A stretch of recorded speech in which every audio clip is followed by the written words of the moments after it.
acknowledge the funding source for this. It was from our NIEHS Center grant.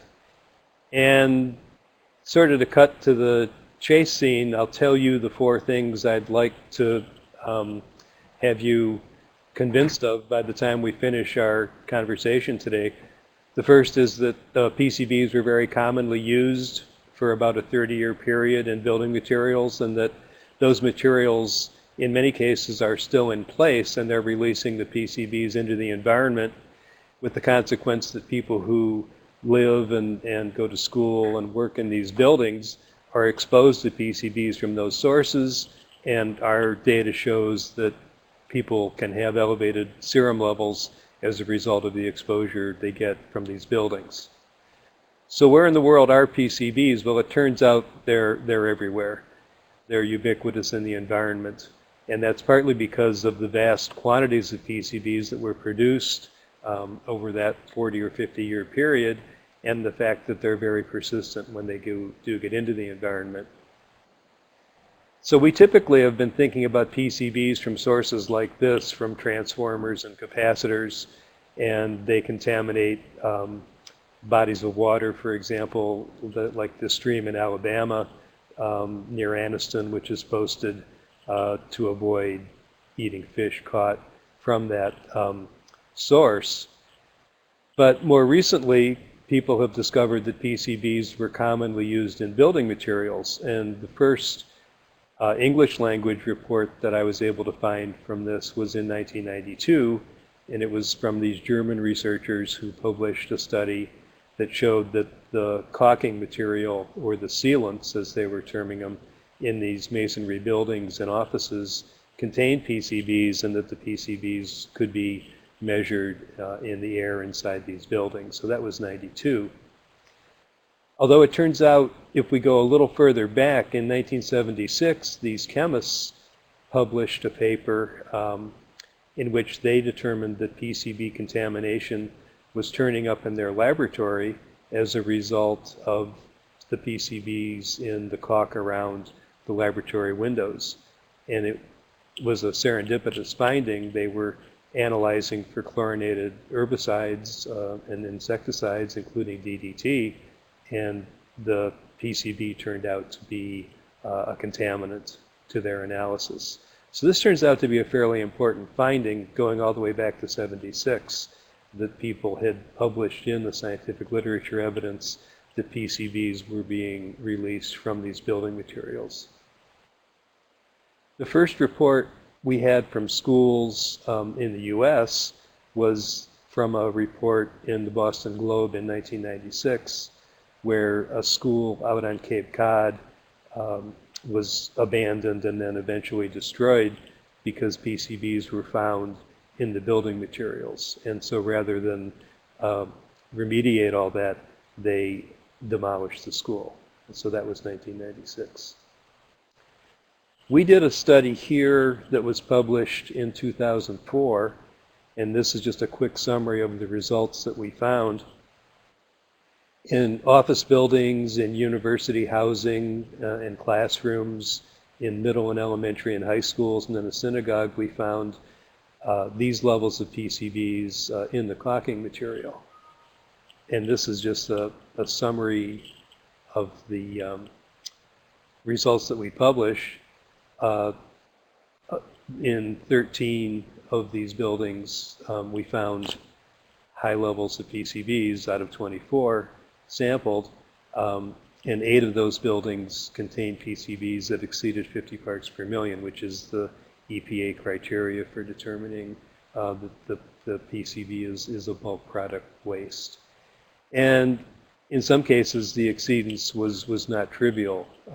They exceeded the 50 part per million by a factor of almost 1,000.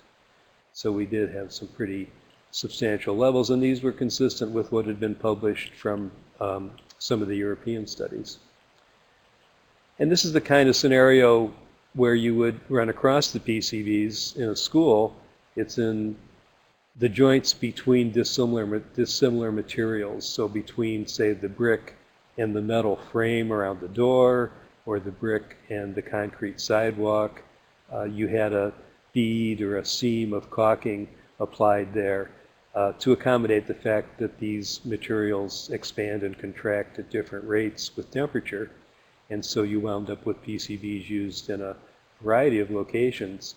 And one of the problems then is that the PCB doesn't just stay where it's been installed initially.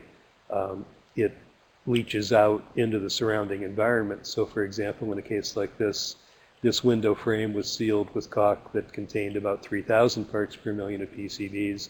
But as you see, the wood surrounding that window frame was also contaminated with about 19.6 parts per million of PCB. And in outdoor applications, sometimes it's very obvious where you have PCB caulking material between these joints that it's been weathered and it's leaching out and releasing PCBs into the environment. So this is a typical installation in a school where you have concrete, you have metal frames, you have these dissimilar materials, and the PCBs are in these joints between the different construction materials.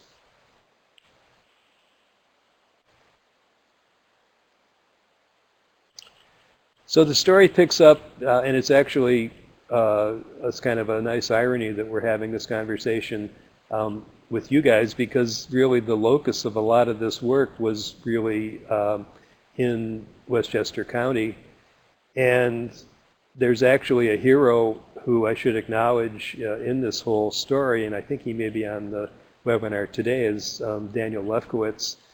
He actually got this whole thing started when he saw the article that we published in EHP in 2004, and he raised the issue with the local officials in his community and the school, and they basically blew him off, and he wound up collecting some caulking material that he had seen around the French elementary school where his son was a student, and he had it tested at his own expense and found that this PCB, this caulk was very high in PCBs, about 350 times that federal limit of 50 parts per million.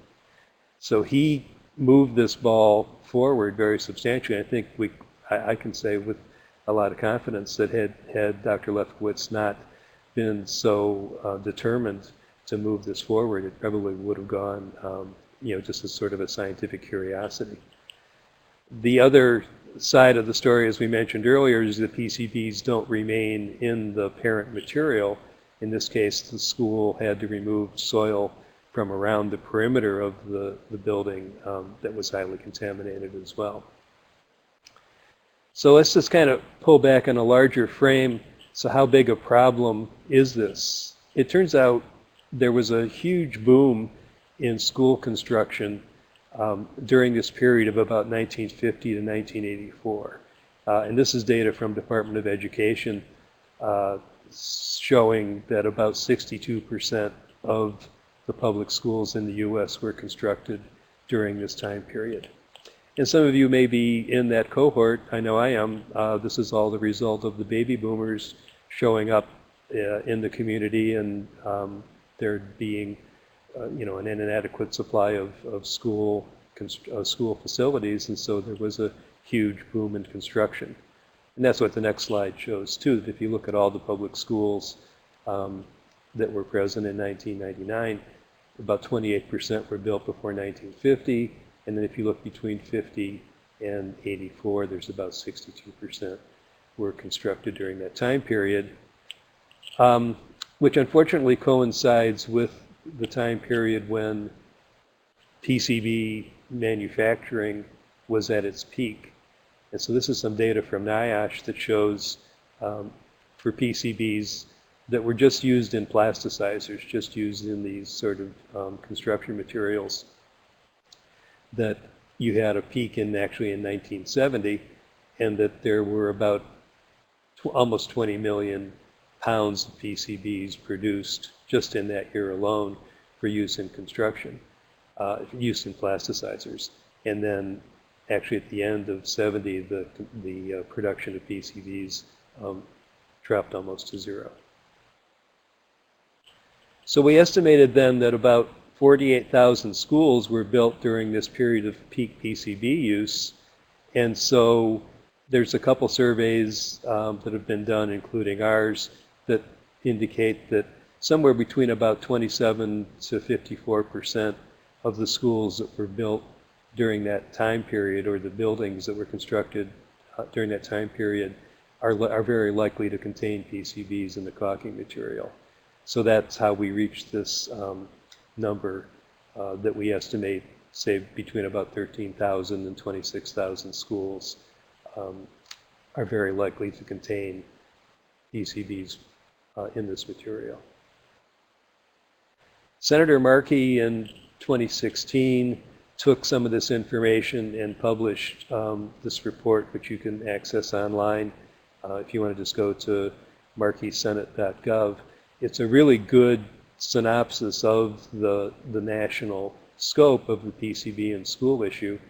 And he took the number that we had about the number of schools and made it a little more personal, and estimated that about 14 million kids, that would be 30% of all the school-age kids in the U.S., may be going to schools in these PCB-containing buildings.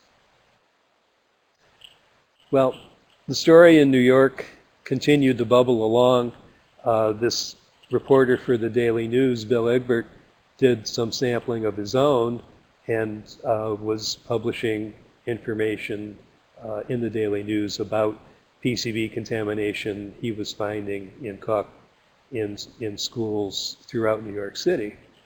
And there was a lot of unhappiness and consternation about this. And finally it wound up in litigation where Naomi Gonzalez sued on behalf of her kids to remediate the PCBs that were found in their public school.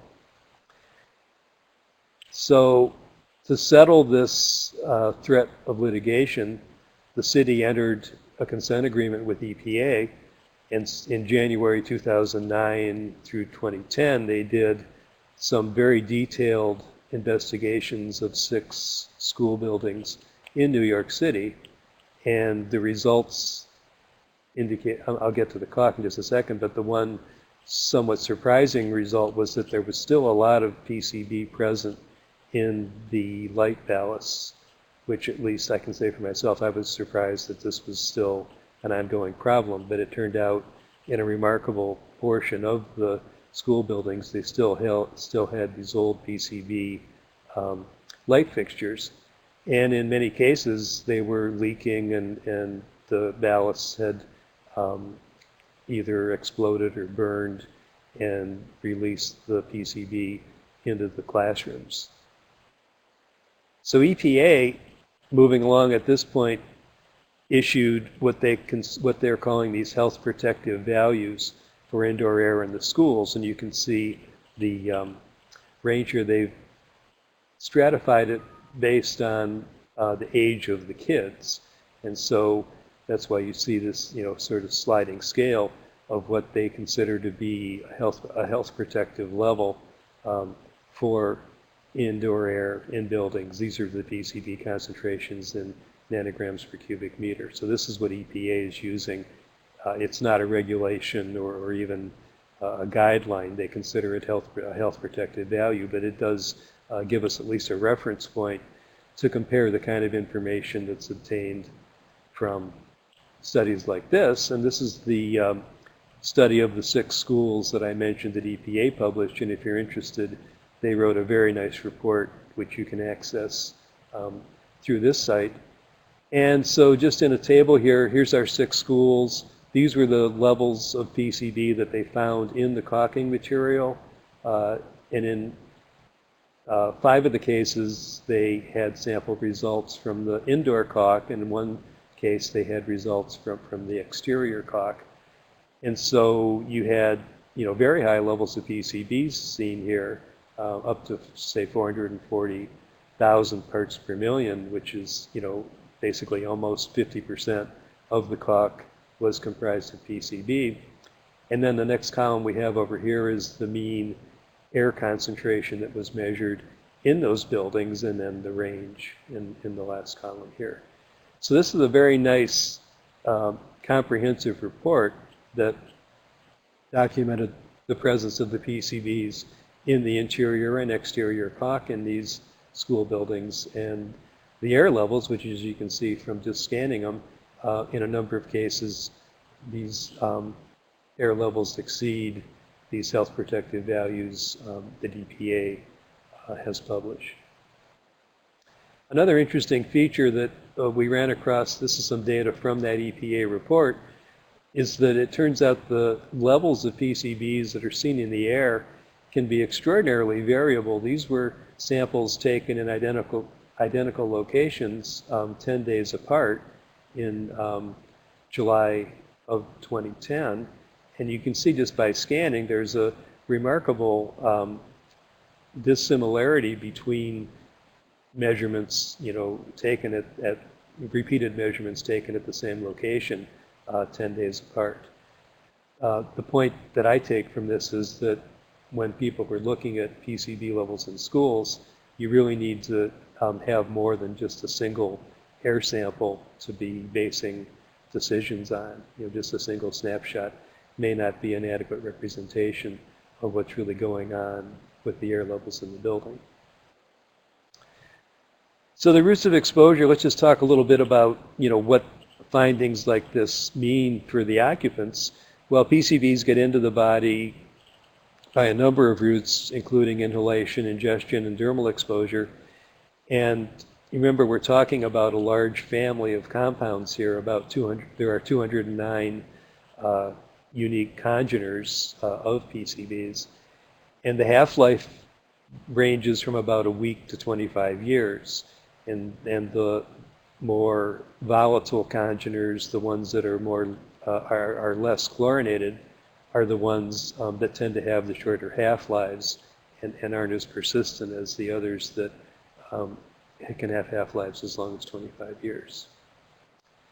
So we moved this further and did a little study here in Massachusetts where we were able to recruit 18 teachers, and they were teachers from PCB-containing buildings that had contaminated caulking material. And just to make show the quick point about what this slide is really showing you is among those 18 teachers, we had comparisons of their serum levels of the lighter congeners. These are PCBs 6 through 74, which are the ones that tend to be more volatile and more likely to be present in the air in the school buildings. And so let's just compare them. We had a population of people we had recruited from another study at Mass General and had their mean and median serum levels of these light congeners. And so that's our reference value here. And so you can see they were at about 0.1 nanogram per gram, and their upper confidence limit for these about 500 people was about 0.2. Well, just by scanning, you can see that of our 18 teachers, virtually everybody exceeded the mean, and a great majority of these people exceeded the upper 95% confidence interval for our reference. And that included people under the age of 50 who typically have lower serum PCB values. Although as we're seeing it, and it's actually borne out by the NHANES data, if you look at only those lighter congeners, it actually isn't quite as age dependent as it is, say, if you look at the total PCBs or the more persistent PCBs.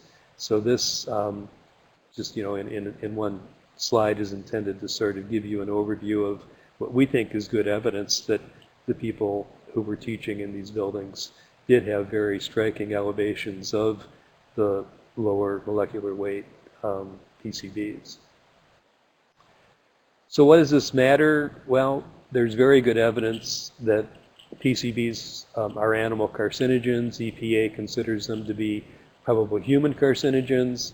And then in 2013, IARC upgraded PCBs to the highest category, Group 1, known human carcinogens. But as it turns out, from the point of view of the schools, the cancer risk is, certainly a significant issue. But I'm inclined to think that the emerging information about their toxicity, especially the developmental toxicity of PCBs, when you look at the immune system, reproductive system, and nervous system, that actually may pose a greater risk to the kids in the schools than the well-established risk of cancer. And EPA had concluded that there was really no lower limit of PCB exposure that wasn't disruptive to the immune system. And ATSDR commented that younger children may be especially vulnerable to PCBs because they're growing more rapidly. They have different enzyme profiles and different body fat distributions. So where are we now after, say, this series of investigations going back to about 1992?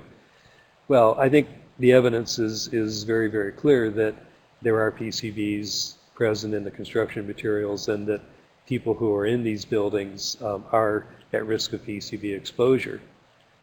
Second, a lot of this material is nearing the end of its life. Some of these things were installed, back as far as maybe 1960, possibly even earlier.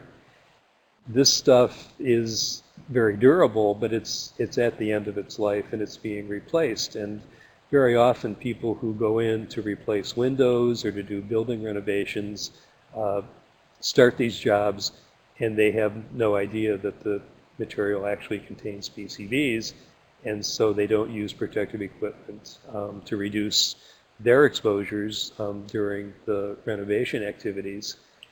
And consequently, when they remove this old material, they frequently wind up grinding the material down or grinding around on the surrounding masonry to remove the PCB or to remove the caulk, and they generate aerosols that can contaminate the entire building. But the fourth point is that even buildings that contain this caulking that's never been disturbed can also be very substantial sources of PCB contamination just as a result of the weathering that mobilizes the PCBs.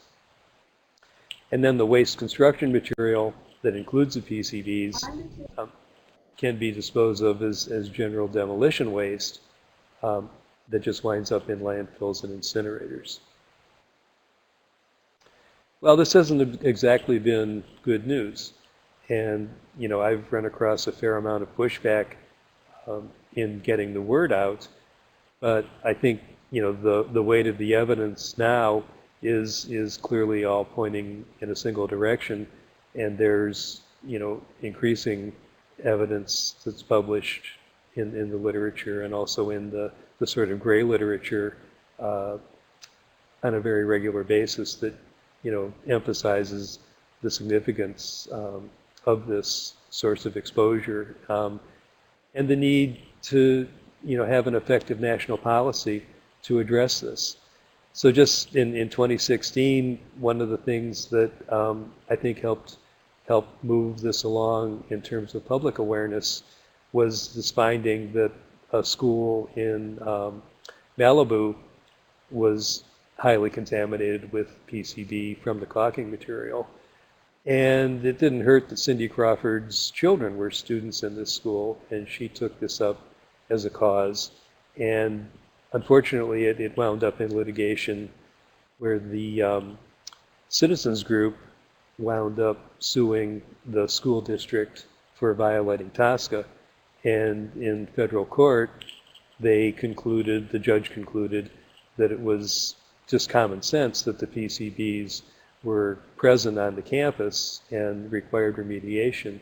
And this local group, American United for Kids, was successful in this lawsuit, and the school district agreed to a schedule to remediate and clean up these buildings. So it also helped that this was something that wasn't just an East Coast thing. There had been some kind of pushback that it was somehow this localized problem that was characteristic of Boston and Connecticut and New York, but that it really wasn't anything that we had to be concerned about nationally. And the fact that this finding took place in Malibu, pretty much refuted that. So I'll leave you with a couple things. If you're interested in this, there's a lot of good information out there. These are all links that you can follow. Most of these things have been up on the EPA's website, and there's a lot of good information here about things to do to minimize exposure and information about testing. If you'd like a sort of comprehensive summary, sort of one-stop shopping, this is Dr. Lefkowitz's website, pcbinschools.org, and he does a great job of keeping this up to date and current with information that's going on, not just the scientific information, but also information that people can use in communities, information about a range of legal actions that are being taken to try to address the whole PCB issue. Not just in schools, by the way. I mean, I'm talking a lot today about schools, but this is not unique to schools at all. It just happens that there's a lot of concern about the schools, you know, for obvious reasons that the kids are exposed from that source. But as we mentioned earlier, the terrific number of schools that were constructed during this period of really extensive PCB use. So here's just a couple more links. Again, this is Danny's website, EPA's website.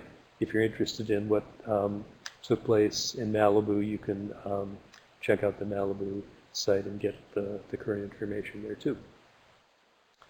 And this is just a short bibliography of some of the things that I talked about during the course of our discussion here today, if you're interested in digging into any of the sort of primary literature that contains the more detailed information about the stuff that we went over very quickly here in the last few minutes.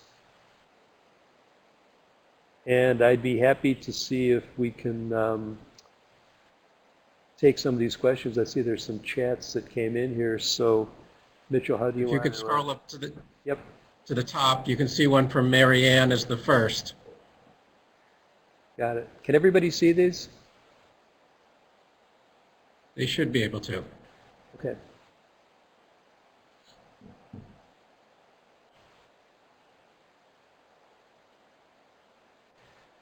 What are some of the variables that might explain the variation in measurement values of PCBs taken over time from the same locations?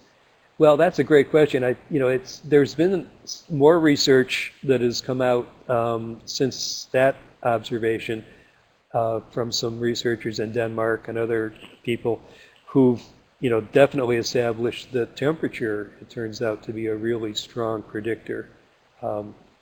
Especially you can imagine the temperature, not of just the air in the building, but the temperature that may change as a result of sunlight being directly impinging on the side of the building. It can easily warm up, say, the masonry, substantially, and there's a lot of variability from day to day. So I think, that's one strong predictor. Another thing that can change remarkably is the effective ventilation rate within the building. And so there's been some very good engineering work done that suggests that ventilation explains, a good bit of that day-to-day variability.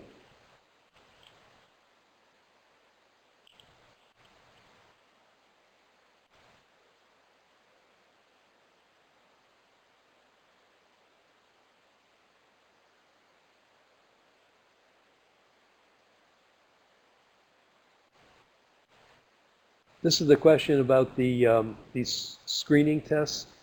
I have to confess, I really don't know enough about those to make a comment on that. There could be, I think there's some other people who may be on the webinar who may have some firsthand experience, and perhaps they could comment on that, about the use of those as a screening device.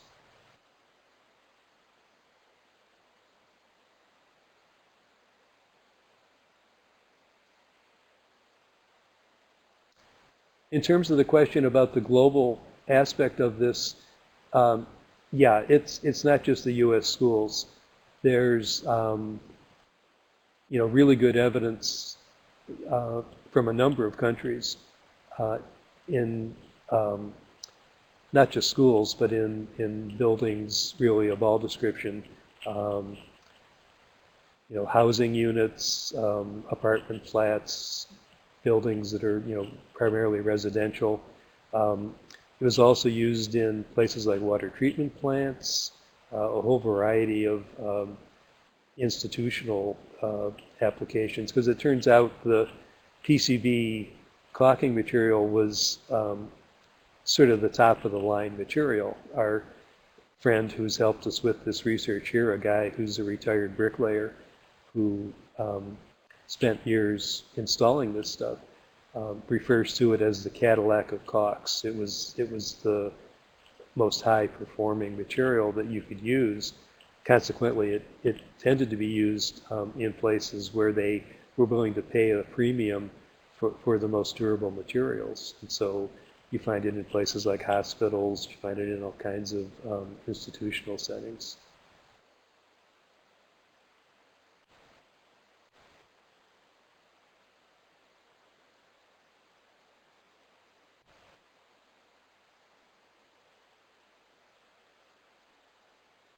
This one, the question about the attribution of these levels as a result of people consuming fish.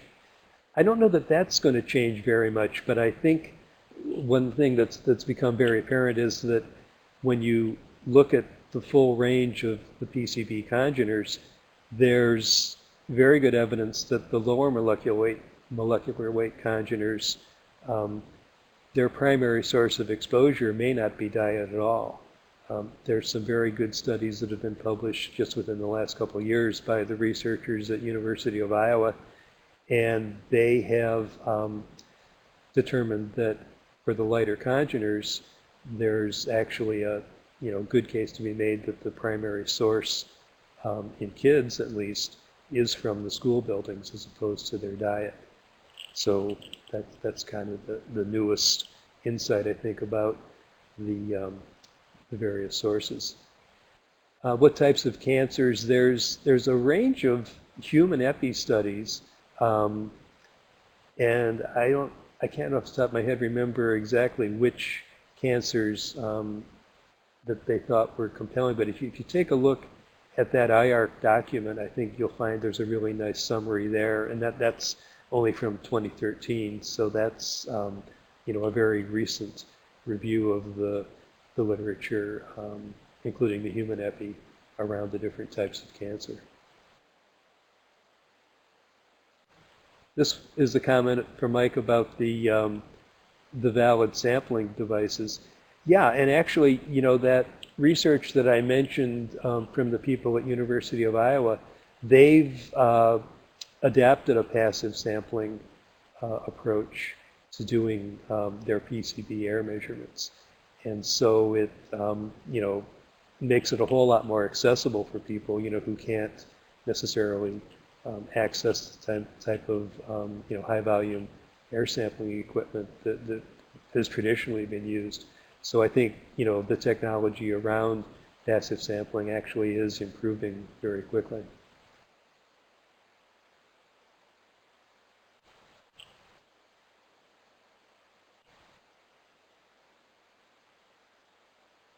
Oh, this is from Jack, who has done, a great deal of the work, including a lot of work that was published through EPA. This is an assessment following a fire in a water pumping facility. Well, paint is a huge issue. I talked about caulk a lot, but I know you've seen this, Jack, in a lot of your investigations, that the paint, as it turns out, is probably a little bit neglected or not investigated as thoroughly as it should be. But it turns out in a lot of settings, including a lot of industrial and commercial settings, the PCB use actually was from the paint, not necessarily just from the caulk. And for the same reasons, right? It made the paint, very durable and withstood flexing and various types of mechanical sort of wear and tear, and so that it was a very durable material to use.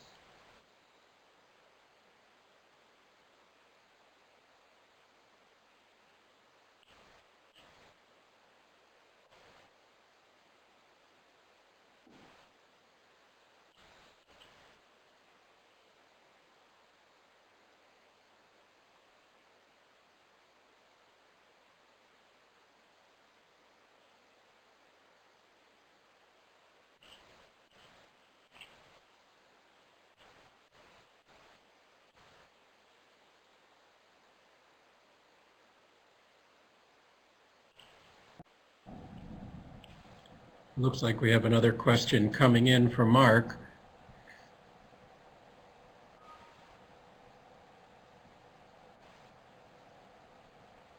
As we're waiting for those to come in, you will be able to evaluate this program. We'll send you an email with a link to the survey for it. So please take the time to do that when you get the chance. And now I see a couple of questions in. Yeah, here's one about the PCBs from recycling plants. You know, it actually turns out we're just starting a series of little studies looking at the e-waste, you know, the recycling of computers and old electronic devices and also fluorescent fittings. And so we've actually found, you know, pretty significant exposures by doing surface wipes around the work areas where PCBs are being used. And actually to follow up on that, NIOSH has published a couple of their health hazard evaluations recently where they've looked at e-scrap recycling and found elevated PCB levels from surface wipes. So that would be a good source if you want to dig into that. Take a look on the NIOSH webpage and you'll find those health hazard evaluations.